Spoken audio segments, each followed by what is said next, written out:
Hello good morning, जोहार, मैं संजय और आप देख रहे हैं न्यूज झारखंड। समय हो चला है झारखंड की खबरों को जानने का, उनसे अपडेट होने का। तो चलिए जानते हैं आज की झारखंड की 25 मुख्य बड़ी खबरों को। उससे पहले अगर आप न्यूज झारखंड चैनल पर नए हैं तो प्लीज चैनल को सब्सक्राइब करके बेल आइकन प्रेस कर दीजिए, जिससे आप तक झारखंड की हर एक छोटी बड़ी खबर का अपडेट आप तक पहुंचता रहे। तो चलिए शुरुआत करते हैं आज की पहली और महत्वपूर्ण बड़ी खबर से।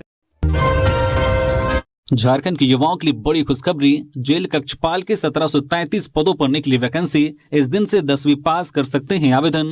झारखंड में सरकारी नौकरी की तैयारी कर रहे युवाओं के लिए बड़ी खुशखबरी है। झारखंड कर्मचारी चयन आयोग जेएसएससी ने जेल कक्षपाल के 1733 पदों पर भर्ती के लिए ऑनलाइन आवेदन की संशोधित तारीखें जारी कर दी है। पहले यह आवेदन प्रक्रिया 7 नवंबर 2025 से शुरू होनी थी, लेकिन अब इसे आगे बढ़ाते हुए 9 जनवरी 2026 से शुरू करने का फैसला लिया गया है। आयोग के अनुसार योग्य और इच्छुक अभ्यर्थी 8 फरवरी 2026 तक ऑनलाइन आवेदन कर सकेंगे। यह पूरी भर्ती प्रक्रिया झारखंड राज्य पुलिस, कक्षपाल, सिपाही, गिरिरक्षा वाहिनी और उत्पाद सिपाही संयुक्त भर्ती नियमावली 2025 के तहत पूरी की जाएगी। इस नियमावली के आधार पर चयन प्रक्रिया, शारीरिक परीक्षा और अन्य मानकों को लागू किया जाएगा। कक्षपाल भर्ती में इस बार शारीरिक दक्षता परीक्षा को पहले की तुलना में काफी आसान कर दिया गया है। मार्च महीने में हुई कैबिनेट बैठक के फैसले के अनुसार अब पुरुष अभ्यर्थियों को 6 मिनट में 1600 मीटर की दौड़ पूरी करनी होगी, जबकि पहले यह दूरी 10 किलोमीटर थी। वहीं महिला अभ्यर्थियों के लिए अब 10 मिनट में 1600 मीटर दौड़ निर्धारित की गई है, जो पहले 6 किलोमीटर हुआ करती थी। इस बदलाव से बड़ी संख्या में अभ्यर्थियों को राहत मिलने की उम्मीद है। इस भर्ती में कुल 1733 पद निकाले गए हैं, जिनमें से 1634 पद पुरुषों के लिए और 64 पद महिलाओं के लिए निर्धारित हैं। कक्षपाल भर्ती के लिए न्यूनतम शैक्षणिक योग्यता 10वीं पास रखी गई है। सीएम ने किया रांची के धुरवा डैम कंस्ट्रक्शन पर्यटन विकास की ठोस योजना तैयार करने का निर्देश। नए साल के आगाज पर मुख्यमंत्री हेमंत सोरेन ने शनिवार को रांची शहर का दौरा करते हुए धुरवा डैम एवं अन्य जो पिकनिक स्पॉट का निरीक्षण किया। इस दौरान उन्होंने वहां की भौगोलिक स्थिति, सुरक्षा व्यवस्था तथा क्षेत्र में पर्यटन विकास की संभावनाओं का विस्तार पूर्वक अवलोकन किया। मुख्यमंत्री ने चाय की चुस्की के साथ रांची की हरियाली और प्राकृतिक सौंदर्य का भी आनंद लिया। इस मौके पर मुख्यमंत्री ने अधिकारियों को निर्देश दिया है कि धुरवा डैम क्षेत्र में पर्यटन को व्यवस्थित रूप से विकसित करने हेतु ठोस कार्ययोजना तैयार की जाए। इससे स्थानीय लोगों को रोजगार के अवसर प्राप्त होंगे तथा यह क्षेत्र रांची शहर के पर्यटन नक्शे का प्रमुख आकर्षण बनेगा। निरीक्षण के दौरान सोरेन ने स्थानीय दुकानदारों एवं नागरिकों से उनकी समस्याएं सुनी तथा सुझाव लिए। उन्होंने आश्वासन दिया है कि सरकार जन सहभागिता के माध्यम से क्षेत्र के समग्र विकास को प्राथमिकता देगी। परीक्षा देने जा रही छात्रा की सड़क हादसे में मौत। रामगढ़ में बाजार टांड़ के पास टेम्पो पलटा, 100 सड़क पर रख परिजनों ने किया रोड जाम। रामगढ़ जिले के बाजार टांड़ स्थित साई मार्बल के पास शनिवार सुबह एक टेम्पो पलटने से एक छात्रा की मौत हो गई। छात्रा जीएम कॉलेज भुरकुंडा में परीक्षा देने जा रही थी। मृतक की पहचान कोठार निवासी 20 वर्षीय नेहा कुमारी के रूप में हुई है, जो संजय ठाकुर की पुत्री थी। वह अपने घर से भुरकुंडा जाने के लिए टेम्पो में सवार हुई थी। बाजार के पास अचानक टेम्पो अनियंत्रित होकर पलट गया, जिससे नेहा कुमारी गंभीर रूप से घायल हो गई। स्थानीय लोगों की मदद से नेहा को सदर अस्पताल रामगढ़ भेजा गया, जहाँ डॉक्टरों ने उसे मृत घोषित कर दिया। घटना के बाद टेम्पो चालक वाहन समेत मौके से फरार हो गया। हादसे की खबर फैलते ही परिजन और ग्रामीण आक्रोशित हो गए। उन्होंने शव का पोस्टमार्टम कराने से इनकार कर दिया और शव को सदर अस्पताल से वापस दुर्घटना स्थल बाजार टांड़ ले गए। वहां उन्होंने शव को सड़क पर रखकर मुआवजे की मांग को लेकर सड़क जाम कर दिया। कोडरमा प्रशासन ने मीता ऐप किया लॉन्च। नागरिक अब घर बैठे सीधे शिकायतें दर्ज करा सकेंगे। क्यूआर कोड भी किया गया जारी। आम जनता की शिकायतों को सीधे जिला प्रशासन तक पहुंचाने के लिए कोडरमा जिला प्रशासन ने राज्य सरकार के मार्गदर्शन में मीता नामक एक ऐप लॉन्च किया है। इसका मुख्य उद्देश्य नागरिकों को अपनी शिकायतें, सुझाव और जनसेवा से जुड़ी सुविधाएं ऑनलाइन दर्ज कराने में सक्षम बनाना है। इस ऐप के माध्यम से नागरिक सीधे प्रशासन तक अपनी बात पहुंचा सकते हैं। ऐप पर शिकायत दर्ज होते ही प्रशासनिक टीम त्वरित कार्रवाई में जुट जाती है, जिससे समस्याओं का समाधान तेजी से हो सके। कोडरमा उपायुक्त ऋतुराज ने बताया कि जिला प्रशासन हमेशा से आम लोगों की समस्याओं को प्राथमिकता देता रहा है। इसी क्रम में जिले में हर हफ्ते मंगलवार और शुक्रवार को जनता दरबार का आयोजन किया जाता है, जहां लोग की समस्याओं को सुनकर उनका समाधान किया जाता है। उपायुक्त ने बताया कि इसके बावजूद कई लोग ऐसे हैं जो जिला मुख्यालय से दूर होने या अन्य कारणों से जनता दरबार में शामिल नहीं हो पाते हैं। ऐसे लोगों से संबंधित शिकायतें मिलने के बाद राज्य सरकार के दिशा निर्देश पर मीता ऐप को लॉन्च किया गया है। ऐप को लोगों के लिए और अधिक सुगम बनाने के लिए इसका एक QR कोड भी जारी किया गया है। यह QR कोड फिलहाल जिला मुख्यालय के सभी कार्यालय के बाहर लगाया गया है। भविष्य में इसे हर प्रखंड कार्यालय और भीड़ भाड़ वाले इलाकों में भी लगाने की योजना है। गिरिडीह में तालाब में डूबने से मासूम की मौत, खेलने के दौरान हुआ हादसा, दूसरे बच्चे को सुरक्षित बचाया गया, गांव में पसरा मातम। गिरिडीह जिले के बिरनी प्रखंड अंतर्गत मनकडीहा पंचायत के ग्राम मंडरेखा में शनिवार को एक हृदय विदारक हादसा हो गया। गांव के समीप स्थित तालाब में डूबने से करीब 5 वर्षीय एक मासूम बच्चे की मौत हो गई। घटना के बाद पूरे गाँव में शोक की लहर दौड़ गई। प्राप्त जानकारी के अनुसार राजू राणा का पुत्र घर के पास खेलते खेलते तालाब की ओर चला गया। इसी दौरान तालाब के पास हलचल देख ग्रामीण वहां पहुंचे तो एक बच्चा पानी में डूबता हुआ नजर आया। ग्रामीणों ने तत्परता दिखाते हुए बच्चे को तालाब से बाहर निकाला और इलाज के लिए नजदीकी अस्पताल पहुंचाया। उस समय किसी को यह अंदेशा नहीं था कि दूसरा बच्चा भी तालाब में डूब गया है। कुछ देर बाद जब बच्चे की मां ने अपने बेटे को आसपास नहीं पाया तो उनकी खोजबीन शुरू हुई। पूछताछ के दौरान ग्रामीणों को जानकारी मिली कि दोनों बच्चे एक साथ खेल रहे थे। इसके बाद लोग दोबारा तालाब पहुंचे जहां मासूम का शव पानी में उपलाता मिला। यह दृश्य देख ग्रामीणों समेत परिजनों के होश उड़ गए। आनंद फानन में बच्चे को तालाब से बाहर निकालकर नजदीकी अस्पताल ले जाया गया, जहां चिकित्सकों ने जांच के बाद उसे मृत घोषित कर दिया। दुमका में धान कारोबारी से 3,80,000 की छिनताई, बाइक सवार अपराधियों ने रुपयों से भरा बैग उड़ाया। झारखंड की उपराजधानी दुमका में छिनताई की वारदात हुई है। दुमका गोड्डा सीमा पर स्थित हंसडीहा के मुख्य बाजार में शनिवार को अपराधियों ने सेवानिवृत्त शिक्षक सह धान व्यवसायी नंदलाल भगत से उनके घर के दरवाजे के बाहर से रुपये से भरा बैग झपट कर फरार हो गए। बैग में 3,80,000 रुपये थे। वही जानकारी मिलने के बाद पुलिस मामले की जांच में जुट गई है। पुलिस से मिली जानकारी के अनुसार दुमका के हंसडीहा बाजार निवासी धान व्यवसायी नंदलाल भगत के पुत्र राजेश भगत ने SBI हंसडीहा ब्रांच से 4.5 लाख रुपए निकाले थे।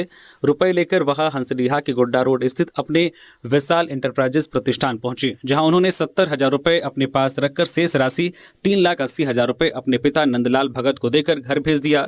नंदलाल भगत अपने प्रतिष्ठान से करीब 500 मीटर दूरी पर स्थित जैसे ही अपने घर के दरवाजे पर पहुंचे थे कि बाइक सवार 2 युवकों ने उनसे पैसों से भरा बैग छीन लिया। छिनताई के वारदात के समय 80 वर्षीय नंदलाल भगत काफी बहादुरी के साथ अपराधियों से भिड़ गए। अपराधी रुपयों से भरा बैग छीनने के दौरान उन्हें घसीटते हुए सड़क पर ले गए। लड़ते हुए नंदलाल जख्मी हो गए। इसी क्रम में अपराधी रुपयों से भरा बैग लेकर हंसडीहा चौक होते हुए फरार हो गए। अगर समय पर आसपास के लोग उनके साथ आ जाते तो अपराधी मौके पर ही पकड़ी भी जा सकते थे। इधर घटना की जानकारी मिलते ही हंसडीहा के थाना प्रभारी जिम्मी हांसदा और SI दिलीप हांसदा ने अपराधियों का पीछा भी किया, लेकिन सफलता नहीं मिली। पुलिस टीम घटनास्थल के आसपास लगे CCTV कैमरे का फुटेज खंगाल रही है। पिता का सपना पूरा करने के लिए बना फर्जी IAS, पलामू में हुआ गिरफ्तार। 4 बार दे चुका था UPSC की परीक्षा, 6 साल से कर रहा था धोखाधड़ी। पलामू जिले की हुसैनाबाद पुलिस ने एक सातिर जालसाज को गिरफ्तार किया है, जो पिछले करीब 6 वर्षों से खुद को फर्जी IAS और IPTAFS अधिकारी बताकर लोगों को गुमराह कर रहा था। इस मामले का खुलासा तब हुआ जब हैदरनगर थाना क्षेत्र के कुकही निवासी राजेश कुमार एक जमीन विवाद की पैरवी के लिए हुसैनाबाद थाना प्रभारी से मिलने पहुंचा। वहां उसने खुद को 2014 बैच का ओडिशा कैडर का IAS अधिकारी और वर्तमान में भुवनेश्वर में CAO के पद पर तैनात बताया। बातचीत के दौरान जब थाना प्रभारी को उसके पद और अलग अलग राज्यों में पोस्टिंग की बातों पर संदेह हुआ तो उन्होंने गहनता से पूछताछ शुरू की, जिसमें वह फंस गया। पुलिस की कड़ाई से पूछताछ और जांच में फर्जी IAS राजेश ने स्वीकार किया है कि वह UPSC की परीक्षा में 4 बार शामिल हुआ था, लेकिन सफल नहीं हो सका। अपने पिता और समाज की नज़रों में खुद को सफल दिखाने के लिए उसने फर्जी अधिकारी बनने का नाटक शुरू किया और पिछले कई वर्षों से फर्जी अधिकारी और भारत सरकार लेखी कार लेकर घूम रहा था। पुलिस ने उसके पास से एक फर्जी ID card, Chanakya IAS academy का ID कार्ड और एक हुंडई एरा कार बरामद किया है, जिस पर फर्जी नेम बोर्ड लगा हुआ था। रांची के ओरमांझी में कंटेनर की चपेट में आने से कार चालक की मौत, 4 घायल। NH 33 पर ओरमांझी के भीड़ा पुल के पास एक कंटेनर दूसरे लेन में जाकर एक कार को अपनी चपेट में ले लिया। हादसे में कार चालक की मौत हो गई। कार में बैठे 4 अन्य लोग घायल हो गए। घटना शनिवार को दिन के 11:30 बजे की है। मृतक 45 वर्षीय मंसूर अंसारी रामगढ़ के गोला के पुरवाडी का निवासी था। वही चारों घायल चित्रपुर के निवासी हैं। घायलों में जावेद अहमद, हमदान शेख, मंतसा फातिमा और 4 वर्ष की बच्ची रुकैया फातिमा शामिल हैं। पिस्का सीएचसी में प्राथमिक उपचार के बाद सभी घायलों को रिम्स भेजा गया है, जहां डॉक्टरों ने चालक को मृत घोषित कर दिया। सूचना मिलने पर पुलिस ने दोनों वाहनों को जब्त कर लिया है। बताया जाता है कि चित्रपुर से कार रांची जा रही थी। रास्ते में रांची से रामगढ़ की ओर जा रहे कंटेनर के आगे की पत्ती टूट गई और कंटेनर अनियंत्रित होकर सड़क के दूसरी ओर जाकर कार को लगभग 50 मीटर तक घसीटते ले गया। इससे कार में बैठे चालक सहित सभी लोग घायल हो गए। झारखंड में सुबह ठंड, दोपहर में राहत, प्रमुख शहरों का तापमान स्थिर, कोहरे का असर जारी। झारखंड में सर्द सुबह और ठंड भरी रात का सिलसिला जारी है, जबकि दिन में धूप निकलने से थोड़ी राहत है। राजधानी रांची समेत राज्य के प्रमुख शहरों में अधिकतम तापमान 23 से 26 डिग्री सेल्सियस के बीच दर्ज किया गया है। वहीं न्यूनतम तापमान 6 से 11 डिग्री सेल्सियस के आसपास रहा। मौसम केंद्र रांची की ओर से जारी रिपोर्ट के मुताबिक सबसे ज्यादा ठंड पिछले 24 घंटे में गुमला में 6.6 डिग्री रिकॉर्ड हुआ है। हालांकि गुमला में अधिकतम तापमान 23.6 डिग्री होने की वजह से दिन में लोगों को काफी राहत मिली। गुमला जिले में धूप भी अच्छी निकल रही है। पूरे राज्य में दिन के वक्त सबसे ज्यादा सर्दी लातेहार में महसूस की जा रही है, क्योंकि वहां का अधिकतम तापमान 18.7 डिग्री और न्यूनतम तापमान 9.8 डिग्री पहुंच गया है। वहीं चाईबासा का सबसे ज्यादा 26.8 डिग्री अधिकतम तापमान रिकॉर्ड हुआ है। शेष सभी जिलों में अधिकतम तापमान 21 डिग्री से 26 डिग्री के बीच है। इधर मौसम केंद्र ने अगले 5 जनवरी तक के लिए राज्य के 11 जिलों में सुबह के वक्त घना कोहरा होने की संभावना जताते हुए येलो अलर्ट जारी किया गया है। इनमें गढ़वा, पलामू, चतरा, हजारीबाग, कोडरमा, गिरिडीह, देवघर, दुमका, गोड्डा, साहिबगंज और पाकुड़ जिले शामिल हैं। वहीं आज 4 जनवरी को राज्य के उत्तरी भागों में घना कोहरा देखने को मिल सकता है। इधर किसानों से आलू, सब्जियों और सरसों की फसल को बीमारी से बचाने के लिए उचित उपाय करने की सलाह दी गई है। कल 5 जनवरी से कांग्रेस का मनरेगा बचाओ संग्राम झारखंड लोक भवन के समक्ष विशाल प्रदर्शन का ऐलान। केंद्र सरकार द्वारा मनरेगा की जगह जी राम जी के नाम पर नई स्कीम लाने के कदम के खिलाफ कांग्रेस ने आर पार की लड़ाई की घोषणा की है। प्रदेश कांग्रेस अध्यक्ष केशव महतो कमलेश ने कांग्रेस के मनरेगा बचाओ संग्राम के शेड्यूल का ऐलान किया है। उन्होंने कहा है कि 5 जनवरी को मोरहाबादी मैदान में बापू वाटिका में मनरेगा मजदूरों के साथ संकल्प लेने के बाद लोक भवन के सामने एक विशाल प्रदर्शन से इस संग्राम की शुरुआत होगी। प्रदेश कांग्रेस अध्यक्ष ने कहा है कि बीजेपी का राष्ट्रपिता महात्मा गांधी विरोधी चरित्र उजागर हो गया है। 5 जनवरी को लोक भवन के सामने होने वाले प्रदर्शन में कांग्रेस के प्रदेश प्रभारी के राजू, दोनों सह प्रभारी, सभी मंत्री, विधायक, कांग्रेस नेता और मनरेगा कर्मी बापू वाटिका से लोक भवन तक मार्च करेंगे। प्रणव झा भी इस कार्यक्रम में मौजूद रहेंगे। केशव महतो कमलेश ने कहा कि केंद्र सरकार ने न सिर्फ रोजगार की गारंटी देने वाली इस स्कीम का नाम बदला है, बल्कि ग्रामीण भारत के विकास और अधिकार पर भी हमला किया है। पौष पूर्णिमा पर रामगढ़ की रजरप्पा मंदिर में उमड़ी श्रद्धालुओं की भीड़। पौष पूर्णिमा पर शनिवार को रजरप्पा स्थित मां छिन्नमस्तिका मंदिर में श्रद्धालुओं की भारी भीड़ उमड़ पड़ी। श्रद्धालु अहल सुबह ही यहां पहुंच गए थे। दामोदर भैरवी के संगम स्थल पर स्नान कर हाथों में पूजा की थाली लिए लाइन में कतारबद्ध होकर खड़े हो गए। भारी भीड़ के बावजूद श्रद्धालुओं की आस्था में कमी नहीं आई। लोगों ने लंबी लाइन में लगकर घंटों इंतजार के बाद माता रानी की पूजा अर्चना कर आशीर्वाद लिया। मंदिर में झारखंड सहित बिहार, बंगाल व ओडिशा लोग भी मां के दर्शन के लिए पहुंचे थे। भीड़ इतनी ज्यादा थी कि भक्तों की लाइन मुख्य मंदिर से स्टैंड के ऊपर तक जा पहुंची थी। भीड़ को नियंत्रित करने में रजरप्पा पुलिस के जवान सक्रिय दिखे, ताकि श्रद्धालुओं को पूजा अर्चना में किसी प्रकार की परेशानी न हो। पौष पूर्णिमा के अवसर पर रजरप्पा स्थित जो पंचवटी आश्रम में भव्य भंडारे का भी आयोजन किया गया। रांची में शुरू हुआ निःशुल्क जेईई नीट कोचिंग संस्थान, डीसी ने किया निरीक्षण। मुख्यमंत्री हेमंत सोरेन के प्रयास से रांची के हिंदे पीढ़ी में दिशोम गुरु शिबू सोरेन इंजीनियरिंग, जेईई और मेडिकल नीट कोचिंग संस्थान की शुरुआत की गई है। यह संस्थान झारखंड के मेधावी छात्र छात्राओं के लिए शुरू किया गया है, ताकि वे इंजीनियर और डॉक्टर बनने की तैयारी अपने ही राज्य में कर सके। इस कोचिंग संस्थान में छात्रों की पूरी तरह मुफ्त पढ़ाई, रहने और खाने की सुविधा दी जा रही है। इससे खासकर अनुसूचित जनजाति और अनुसूचित जाति वर्ग के छात्रों को बहुत लाभ मिलेगा। 3 जनवरी को उपायुक्त सह जिला दंडाधिकारी रांची मंजुनाथ भजंत्री ने संस्थान का दौरा किया। उन्होंने कक्षाओं को देखा और वहां पढ़ रहे छात्र छात्राओं से बातचीत की। छात्रों ने बताया कि इस कोचिंग संस्थान से उनका आत्मविश्वास बढ़ा है और अब उन्हें पढ़ाई के लिए बाहर जाने की जरूरत नहीं है। पलामू डीसी व एसपी सीएम से की मुलाकात, नए वर्ष की दी शुभकामनाएं। पलामू डीसी समीरा एस और पुलिस अधीक्षक रिश्मा रमेशन ने शनिवार को रांची स्थित मुख्यमंत्री आवासीय कार्यालय पहुंचकर मुख्यमंत्री हेमंत सोरेन से मुलाकात की। इस दौरान उन्होंने मुख्यमंत्री को नए साल 2026 की हार्दिक बधाई और शुभकामनाएं दी। मुख्यमंत्री ने भी उपायुक्त और एसपी को नव वर्ष की बधाई देते हुए पलामू जिले में बेहतर कानून व्यवस्था बनाए रखने और जन कल्याणकारी योजनाओं को प्रभावी ढंग से धरातल पर उतारने की मंगल कामनाएं दी।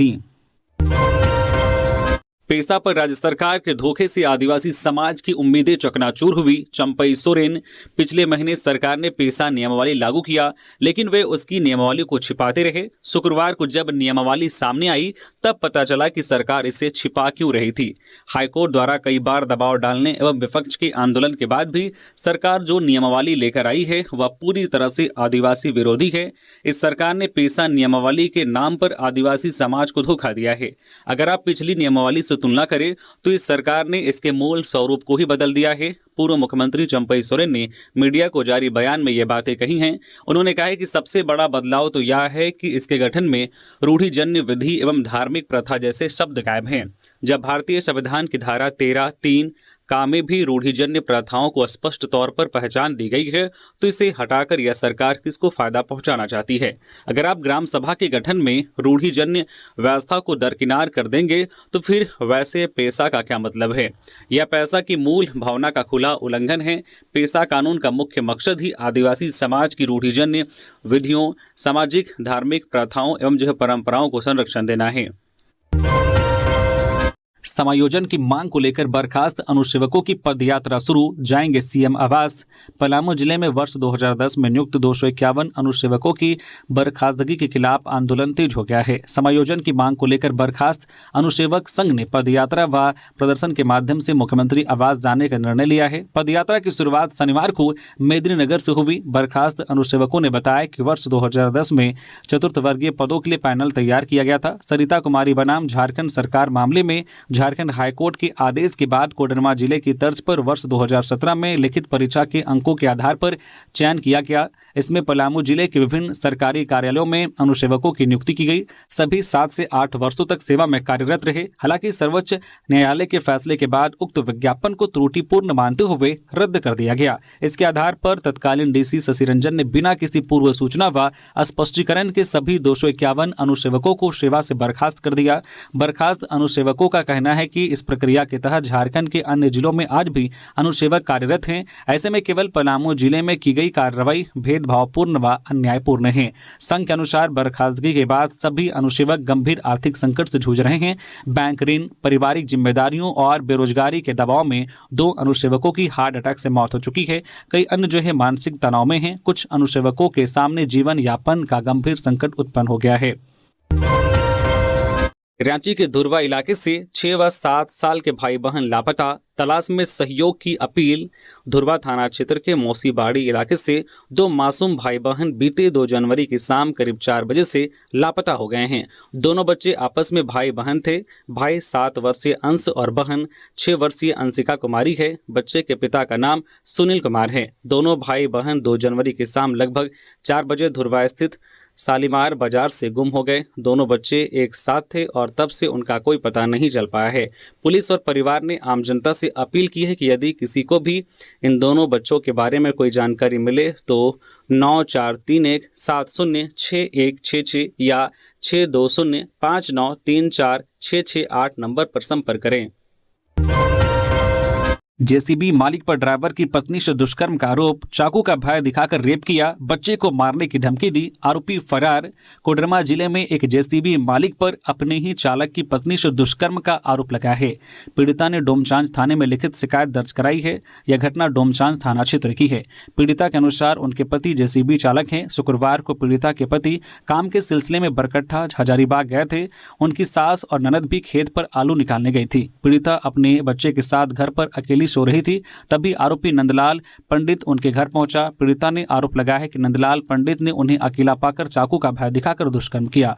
आरोपी ने घटना के बारे में किसी को बताने पर बच्चे को जान से मारने की धमकी दी। दुष्कर्म के बाद जब नंदलाल घर से निकल रहा था, तभी पीड़िता की सास और ननद घर लौट आई। उन्होंने नंदलाल को पकड़ने का प्रयास किया, लेकिन वह भागने में सफल रहा। इस दौरान आरोपी अपनी बाइक पीड़िता के घर पर ही छोड़ गया। शनिवार को पति के बरकट्टा से लौटने के बाद पीड़िता ने डोमचांच थाने में आवेदन देकर न्याय की गुहार लगाई है। पुलिस ने शिकायत मिलते ही नंदलाल पंडित के घर पर दबिश दी, लेकिन वह पुलिस के पहुंचने से पहले ही फरार हो चुका था। हरमू नदी की सफाई के लिए रांची नगर निगम युद्ध स्तर पर जुटा। स्वच्छता सर्वेक्षण 2025-26 को ध्यान में रखते हुए रांची नगर निगम ने हरमू नदी के संरक्षण और सफाई के लिए बड़ा कदम उठाया है। इसी क्रम में 3 जनवरी को हरमू नदी में विशेष सफाई अभियान शुरू किया गया। इस अभियान की खास बात यह रही कि नगर निगम के प्रशासक सुशांत गौरव खुद मौके पर पहुंचे और सफाई कार्य का निरीक्षण किया। इस अभियान में 100 से अधिक सफाई मित्रों ने हरमू मुक्तिधाम से लेकर कड़रू रेडिशन ब्लू क्षेत्र तक मिलकर सफाई की। मशीनों और मजदूरों की मदद से नदी में जमा प्लास्टिक, गंदगी, गाद और पुराने कचरे को हटाया गया। लातेहार में जंगली हाथी बच्चे के साथ बस्ती में घुसा। गम्हरिया टोला में ग्रामीणों की सूझबूझ से टला बड़ा हादसा, लोगों ने खदेड़ा। लातेहार जिले के छिपादोहर स्थित गम्हरिया टोला में शनिवार शाम करीब 4 बजे उस समय हड़कंप मच गया जब एक जंगली हाथी अपने बच्चे के साथ अचानक गांव की बस्ती में घुस आया। इस घटना से ग्रामीणों में दहशत फैल गई। हालांकि उनकी सूझबूझ से बड़ी अनहोनी टल गई। हाथी को बस्ती के बीच देखकर लोग भयभीत हो गए। महिलाएं, बच्चे और बुजुर्ग अपनी जान बचाने के लिए घरों से निकलकर इधर उधर भागने लगे। कुछ देर के लिए पूरा गांव डर और अफरा तफरी के माहौल में डूबा रहा। हाथी और उसका बच्चा कुछ समय तक घरों के बेहद करीब घूमते रहे, जिससे लोगों की सांसें थमी रही। स्थिति की गंभीरता को भांपते हुए ग्रामीणों ने संयम और साहस का परिचय दिया। गांव के लोग एकजुट हुए और शोर शराब करते हुए हाथी को धीरे धीरे बस्ती से बाहर की ओर खदेड़ना शुरू किया। ग्रामीणों की सतर्कता और सूझबूझ का परिणाम रहा कि हाथी और उसका बच्चा रेलवे लाइन पार करते हुए कुचिला गांव के रास्ते मतनाग होते हुए बेतला जंगल की ओर लौट गए। इस पूरी घटना में किसी भी प्रकार की जान माल की क्षति नहीं हुई, जिससे ग्रामीणों ने राहत की सांस ली। SIR को लेकर झारखंड दौरे पर आ रही निर्वाचन आयोग की टीम सभी DC और आला अधिकारियों के साथ होगी बैठक। पेरेंटल मैपिंग के बाद झारखंड में मतदाताओं का विशेष गहन पुनरीक्षण शुरू होने जा रहा है। अब तक की गई तैयारियों का जायजा लेने के लिए भारत निर्वाचन आयोग की टीम 8 जनवरी को झारखंड दौरे पर आ रही है। 2 दिवसीय इस दौरे में राज्य के सभी जिला निर्वाचन पदाधिकारी और आला अधिकारियों के साथ बैठक होगी। यह बैठक ATI सभागार में होने की संभावना है।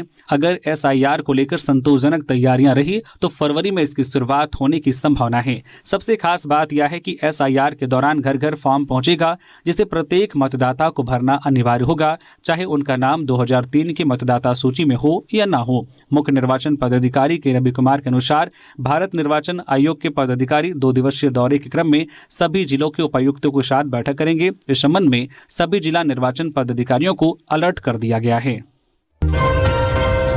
रांची में और तेज होगा अतिक्रमण हटाओ अभियान, DC ने लिया जायजा। झारखंड हाईकोर्ट के निर्देश पर रांची जिला प्रशासन ने अतिक्रमण हटाने की कार्रवाई को और तेज कर दिया है। शहर और जिला के विभिन्न हिस्सों में स्थित जलाशयों और सार्वजनिक संपत्तियों को अतिक्रमण मुक्त करने के लिए चल रहे अभियान को और तेज किया जाएगा। इसी क्रम में शनिवार को रांची DC मंजूनाथ भजंत्री ने हटिया जलाशय, धुरवा डैम के आसपास का स्थल निरीक्षण किया। इस दौरान DC ने जलाशय क्षेत्र में फैले अतिक्रमण की स्थिति का जायजा लिया और मौके पर मौजूद अधिकारियों को त्वरित कार्रवाई के लिए आवश्यक दिशा निर्देश दिए। रांची DC ने कहा है कि जलाशयों की मूल सीमा को राजस्व अभिलेखों और नक्शों के अनुसार स्पष्ट रूप से चिन्हित किया जाए, ताकि यह सुनिश्चित हो सके कि भविष्य में कोई अवैध कब्जा न किया जा सके। हेमंत सरकार के खिलाफ भाजपा करेगी नगर परिषद का घेराव, करेगी EVM से वोटिंग कराने की मांग। भाजपा नेता अमर कुमार बावरी 1 दिवसीय दौरे पर बोकारो पहुंचे। इस दौरान उन्होंने हेमंत सोरेन की सरकार पर हमला बोलते हुए कई आरोप लगाए। उन्होंने 7 जनवरी को नगर निकाय चुनाव जल्द कराने को लेकर नगर परिषद का घेराव करने की बात कही। इसको लेकर चास के मगध बैंक्वेट हॉल में बोकारो भाजपा की बैठक पूर्व विधायक अमर कुमार बावरी की अध्यक्षता में आयोजित की गई। बोकारो में पूर्व विधायक अमर कुमार बावरी की अध्यक्षता में हुई बैठक में नगर परिषद का घेराव को लेकर रणनीति बनाई गई। बैठक में सभी नेताओं को अधिक से अधिक लोगों के साथ घेराव में मौजूद रहने का निर्देश दिया गया। पूर्व विधायक अमर बावरी ने भाजपा कार्यकर्ताओं को संबोधित करते हुए कहा कि हम लोगों को सरकार पर दबाव बनाना है। उन्होंने कहा कि नगर निकाय और नगर पंचायत का चुनाव दलीय आधार पर होना चाहिए। अमर बावरी ने कहा कि मौजूदा सरकार दलीय आधार पर नगर निकाय चुनाव नहीं कराना चाहती है। बीजेपी नेता अमर कुमार बावरी ने कहा कि वर्तमान सरकार नगर निकाय चुनाव को टालना चाहती है, जिसके कारण वह टाल मटोल कर रही है। असामाजिक तत्वों ने महिला के ऑटो में लगाई आग। गुमला में बच्चे को लेकर चलाती थी ऑटो, मुखिया से पा चुकी है सम्मान। गुमला जिले के अरमई पंचायत के पुग्गू बड़का टोली गांव में महिला लीना पिगरा के टेम्पो में अज्ञात अपराधियों ने आग लगा दी। लीना अपने 1.5 वर्षीय बच्चे के साथ टेम्पो चलाकर परिवार का भरण पोषण करती थी। उनके पति जमुंदर साय पिगरा छत्तीसगढ़ निवासी हैं और पुग्गू में रहते हैं। लीना ने हड़िया दारू बेचने की सलाह ठुकराकर आत्मसम्मान के साथ टेम्पो चलाने का काम शुरू किया था। उनके इस कार्य को देखते हुए फसिया पंचायत के मुखिया नरेश उरांव ने 18 दिसंबर को उन्हें सम्मानित भी किया था। लीना ने बताया कि घटना से 3 दिन पहले उनके टेम्पो के चक्के की चोरी कर ली गई थी। इसके बाद नए साल की रात करीब 8:30 बजे अज्ञात आपराधिक तत्वों ने उनके टेम्पो में आग लगा दी। इस मामले को लेकर लीना ने गुमला थाना में लिखित शिकायत दर्ज कराया है। घटना की जानकारी मिलने के बाद थाना प्रभारी महेंद्र करमाली दलबल के साथ गाँव पहुंचे और जाँच पड़ताल शुरू की। मुख्यमंत्री को बधाई देने वालों का सिलसिला जारी।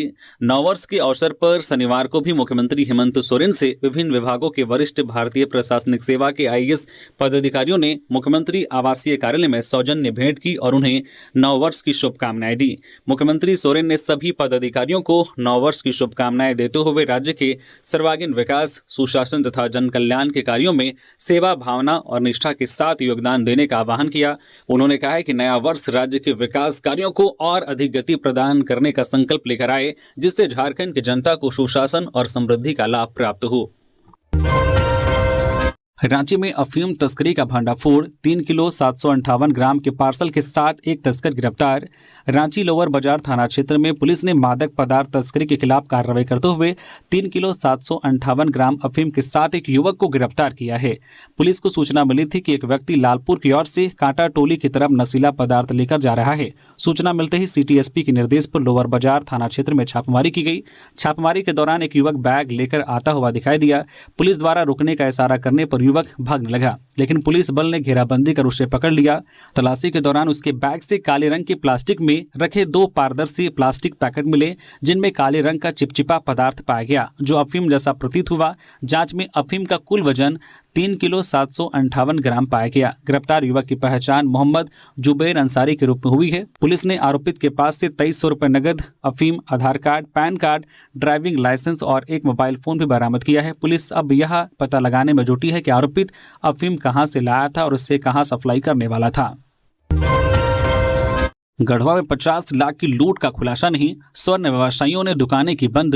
गढ़वा जिले में स्वर्ण व्यवसायी के घर और दुकान शुभ लक्ष्मी में हुई करीब 50 लाख रुपए की लूट का अब तक पुलिस खुलासा नहीं कर सकी है। घटना के विरोध में शनिवार को स्वर्ण व्यवसायियों ने अपनी दुकानें बंद रखी और पुलिस से जल्द कार्रवाई की मांग की। मामला गढ़वा जिले के विशनपुरा थाना क्षेत्र का है, जहां स्वर्ण व्यवसायी ओम प्रकाश गुप्ता की दुकान से सोना चांदी के गहनों की करीब 50 लाख रुपए की लूट की गई थी। घटना को एक सप्ताह बीत जाने के बावजूद पुलिस अब तक किसी ठोस नतीजे पर नहीं पहुंच सकी है। पुलिस रोजाना संदेह के आधार पर लोगों को हिरासत में लेकर पूछताछ कर रही है, लेकिन पूछताछ के बाद उन्हें छोड़ दिया जा रहा है। इतनी बड़ी रकम की लूट से स्वर्ण व्यवसायी ओम प्रकाश गुप्ता पूरी तरह से टूट चुके हैं। उन्होंने मीडिया को मौके पर पूरी घटना की जानकारी दी और बताया कि यदि रात में नियमित पुलिस गश्ती होती तो यह लूट की वारदात नहीं होती। उन्होंने पुलिस की कार्यशैली पर सवाल उठाते हुए कहा कि समय रहते अपराधियों की गिरफ्तारी नहीं हुई तो लूटा गया सामान वापस मिलना मुश्किल हो जाएगा। वही स्वर्ण व्यवसायी संघ के अध्यक्ष ने कहा है कि इस लूटकांड को लेकर अब व्यवसायी आंदोलन करने को मजबूर हैं। जब तक लूटा गया सामान बरामद नहीं किया जाता तब तक आंदोलन जारी रहेगा। सीएम से मिले मंत्री चमरा लिंडा, हफीजुल हसन और विधायक मथुरा महतो, दी नववर्ष की बधाई। मुख्यमंत्री हेमंत सोरेन से शनिवार को कांके रोड स्थित मुख्यमंत्री आवासीय कार्यालय में कैबिनेट मंत्री चमरा लिंडा, मंत्री हफीजुल हसन तथा सत्तारूढ़ दल के मुख्य सचेतक मथुरा प्रसाद महतो ने मुलाकात की। इस दौरान उन्होंने मुख्यमंत्री को नववर्ष 2026 की शुभकामनाएं एवं बधाई दी। मुख्यमंत्री ने भी सभी को नववर्ष की मंगल कामनाएं दी और राज्यवासियों के सुख, समृद्धि तथा विकास की कामना की। धनबाद के धनसार में नदी किनारे गड्ढे में मिला शव, जांच में जुटी पुलिस। धनबाद के धनसार थाना क्षेत्र में जोड़िया नदी किनारे डोभानुमा गड्ढे में शनिवार को एक व्यक्ति का शव पड़ा मिला। खबर फैलते ही घटनास्थल पर लोगों की भीड़ जुट गई। धनसार थाना पुलिस भी मौके पर पहुंची और स्थानीय लोगों की मदद से शव को गड्ढे से बाहर निकलवाया। पुलिस ने शव को पोस्टमार्टम के लिए भेज दिया है। मृतक की पहचान नहीं हो सकी है। पुलिस हर पहलू से जांच कर रही है। आसपास के थाना क्षेत्रों में गुमशुदगी के मामलों की जानकारी भी जुटा रही है। धनबाद में अब लॉटरी से मिलेगा फ्लैट, अतिक्रमणकारियों पर होगी सख्त कार्रवाई। संजय पासवान। झारखंड राज्य आवास बोर्ड के अध्यक्ष संजय लाल पासवान शनिवार को धनबाद पहुंचे। उन्होंने सर्किट हाउस में मीडिया से बातचीत में आवास बोर्ड की संपत्तियों के प्रबंधन, पारदर्शी आवंटन प्रक्रिया व भविष्य की योजनाओं को लेकर अहम घोषणाएं की। कहा कि धनबाद में आवास बोर्ड के जितने भी फ्लैट तैयार हैं उनका आवंटन अब लॉटरी के माध्यम से किया जाएगा। इसका मुख्य उद्देश्य प्रक्रिया को पारदर्शी बनाना ताकि जरूरतमंद लोगों को बिना किसी भेदभाव के आवास मिल सके। उन्होंने कहा है कि बोर्ड की खाली पड़ी जमीनों के आवंटन को लेकर भी योजनाएं बनाई गई है। लॉटरी और नीलामी के माध्यम से जमीन आवंटित की जाएगी। वही बोर्ड की संपत्तियों पर अवैध कब्जे को लेकर अध्यक्ष ने कड़ा रुख अपनाते हुए कहा है कि जिन लोगों ने बोर्ड की जमीन या फ्लैटों पर अवैध रूप से कब्जा कर रखा है उनके खिलाफ सख्त कार्रवाई जारी रहेगी। रिम्स में किडनी ट्रांसप्लांट का रास्ता साफ, 9 जनवरी को अहम बैठक। झारखंड के सबसे बड़े सरकारी अस्पताल रिम्स में किडनी ट्रांसप्लांट सेवा शुरू करने की दिशा में सरकार ने एक बड़ा कदम बढ़ाया है। इसके साथ ही राज्य के अन्य सरकारी अस्पतालों में भी चरणबद्ध तरीके से किडनी ट्रांसप्लांट सुविधा उपलब्ध कराने की योजना पर काम किया जा रहा है। इस पहल से झारखंड के किडनी रोगियों को राज्य से बाहर इलाज कराने की मजबूरी से राहत मिलने की उम्मीद है। स्वास्थ्य, चिकित्सा, शिक्षा एवं परिवार कल्याण विभाग, झारखंड सरकार के उप सचिव ध्रुव प्रसाद द्वारा इस संबंध में पत्र जारी किया गया है। पत्र के अनुसार 9 जनवरी 2026 को 11:30 बजे एक महत्वपूर्ण एडवाइजरी कमेटी की बैठक आयोजित की जाएगी। मनरेगा से छेड़छाड़ बर्दाश्त नहीं, गांधी व गरीब को मिटाना चाहती है भाजपा। राजेश ठाकुर। मनरेगा का नाम बदलने के खिलाफ कांग्रेस 5 जनवरी से पूरे झारखंड में धरना प्रदर्शन करेगी। आंदोलन की शुरुआत राजधानी रांची स्थित बापू वाटिका से होगी। यह जानकारी शनिवार को धनबाद पहुंचे कांग्रेस के पूर्व प्रदेश अध्यक्ष राजेश ठाकुर ने दी। हाउसिंग कॉलोनी स्थित पार्टी कार्यालय में आयोजित प्रेस वार्ता में उन्होंने कहा है कि एक और झारखंड सरकार पेशा कानून के माध्यम से गाँव और ग्राम सभा को सशक्त करने का प्रयास कर रही है, दूसरी ओर केंद्र की भाजपा सरकार गांव, गरीब और गांधी को खत्म करने की नीति पर चल रही है। देवघर में कुएं से मिली मां बेटी की लाश, परिजनों का पति पर मारपीट करने का आरोप, ससुराल पक्ष ने जताई हत्या की आशंका। देवघर में जसीडीह थाना क्षेत्र के पदन बेरा गांव में शनिवार को एक दर्दनाक घटना सामने आई। यहां एक कुएं से एक महिला और उसकी 1 वर्षीय बच्ची का शव बरामद किया गया। मृतकों की पहचान गुड़िया देवी उम्र लगभग 25 वर्षीय और उसकी बेटी पीहू कुमारी 1 वर्षीय के रूप में हुई है। सूचना मिलने पर जसीडीह थाना पुलिस मौके पर पहुंची और दोनों शवों को अपने कब्जे में लेकर पोस्टमार्टम के लिए देवघर सदर अस्पताल भेजा। मृतका के नाना ने बताया कि गुड़िया के पति विष्णु यादव आए दिन मारपीट करता था, जिससे तंग आकर वह कई बार मायके बिहार के जयपुर थाना क्षेत्र के इंदौडी गांव चली जाती थी। हाल ही में समझा बुझाकर उसे ससुराल भेजा गया था। बताया गया है कि 1 वर्षीय बच्ची पीहू का गुरुवार को जन्मदिन था। इसी दिन किसी बात पर पति पत्नी के बीच विवाद हुआ था। वही मृतका के चाचा मंगरू यादव ने ससुराल पक्ष पर हत्या की आशंका जताई है। पुलिस सभी पहलुओं की जांच में जुट गई है। रांची के सोनाहातू में जंगली हाथियों के आतंक से परेशान ग्रामीण, फसलें बर्बाद, कई लोगों की ले चुके हैं जान।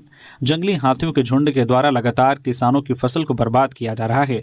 शुक्रवार रात जामुदा गांव में दर्जनों किसान के खेत पर जंगली हाथियों ने लगभग 2 एकड़ पर लगी हुई सब्जी की फसल को पूरी तरह से नष्ट कर दिया। ग्रामीणों की सूचना पर पंचायत समिति सदस्य रूप कुमार साहू किसानों के खेत पर पहुंचे और मुआवजा दिलाने का आश्वासन दिया है। बता दें कि राजधानी रांची के ग्रामीण क्षेत्र सोनाहातू, बुंडू, तमाड़, राहे, सिल्ली में पिछले कई सालों से जंगली हाथी लगातार उत्पात मचा रहे हैं। आए दिन हाथियों की दस्तक न केवल परेशानी का सबब बनी हुई है, बल्कि हाथी किसानों को भी भारी नुकसान पहुंचा रहे हैं, जबकि कई की अब तक मौत भी हो चुकी है। जंगली हाथी सबसे ज्यादा धान और सब्जी की फसल को बर्बाद करते हैं। कई सालों से वन विभाग द्वारा जंगली हाथियों को ग्रामीण क्षेत्रों में आने से रोक पाने में नाकाम साबित हुआ है। इसको लेकर किसानों में भी वन विभाग के खिलाफ भारी आक्रोश देखने को मिल रहा है। सैयद मुश्ताक अली ट्रॉफी का सिमडेगा में भव्य स्वागत, क्रिकेट प्रेमियों में दिखा उत्साह। झारखंड क्रिकेट के इतिहास में स्वर्णिम अध्याय जोड़ने वाली सैयद मुश्ताक अली ट्रॉफी शनिवार को सिमडेगा पहुंची। ट्रॉफी का भव्य स्वागत किया गया। इस अवसर पर उत्सव जैसा माहौल देखने को मिला। ज्ञात हो कि झारखंड क्रिकेट टीम ने शानदार प्रदर्शन कर पहली बार इस प्रतिष्ठित ट्रॉफी पर कब्जा जमाया है। झारखंड टीम के मैनेजर सह सिमडेगा क्रिकेट एसोसिएशन के संरक्षक श्रीराम तुरी के नेतृत्व में ट्रॉफी का स्वागत किया गया। ट्रॉफी को सिमडेगा समाहरणालय के समीप से विशेष स्कॉटिंग के साथ परमवीर अल्बर्ट एक्का स्टेडियम लाया गया। इस दौरान राष्ट्रीय भर क्रिकेट प्रेमी और युवा खिलाड़ियों ने तालियों और जयकारों के साथ ट्रॉफी का अभिनंदन किया। तो ये थी आज की झारखंड की टॉप बड़ी खबरें। इसी तरह से झारखंड की हर एक छोटी बड़ी खबर देखने के लिए आप हमारी चैनल न्यूज़ झारखंड चैनल को सब्सक्राइब करके बेल आइकन प्रेस कर दीजिए, जिससे आप तक झारखंड की हर एक छोटी बड़ी खबर का अपडेट आप तक पहुंचता रहे। तो अभी के लिए बस इतना ही, हमें दीजिए इजाजत, फिर मिलते हैं किसी और खबरों के साथ। धन्यवाद।